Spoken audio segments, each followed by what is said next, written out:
নিশ্চিত।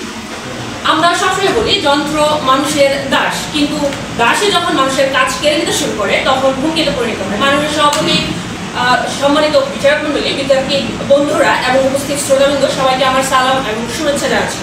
আজকের বিতর্ক বিষয় নির্ধারিত হয়েছে কৃত্রিম বুদ্ধিমত্তা মানুষের কর্মসংস্থানের জন্য হুমকি।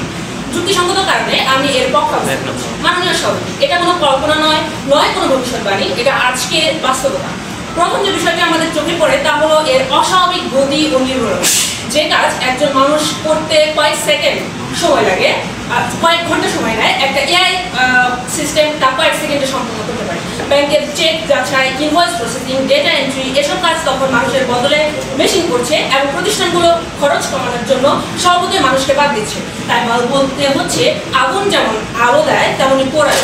এআই আমাদের কাজ দ্রুত ও নির্ভর করে, এটাই আলো, কিন্তু তা যখন অসংযতভাবে প্রয়োগ করা হয় তখন সেটাই পোড়ায়।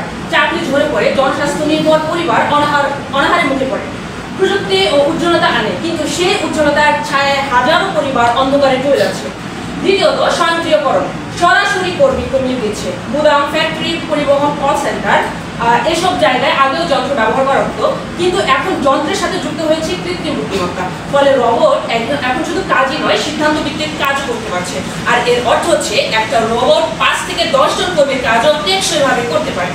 তৃতীয়ত, এক ভয়াবহতা বাস্তবতা হলো এআই শুধু শ্রমজীবী মানুষের চাকরি নিচ্ছে না, বরং জ্ঞানভিত্তিক পেশাকেও প্রতিস্থাপন করছে। শিক্ষক, চিকিৎসক, আইনজীবী, ডিজাইনার, সাংবাদিক, এইসব পেশাতেও এআই আজ প্রতিযোগী হিসেবে দাঁড়িয়েছে। লেখালেখি, প্রেজেন্টেশন, গবেষণা, বিশ্লেষণ, এসব ক্ষেত্রে মানুষকে আর অপরিহার্য মনে করা হচ্ছে না। ফলে উচ্চশিক্ষিত ব্যক্তিরাও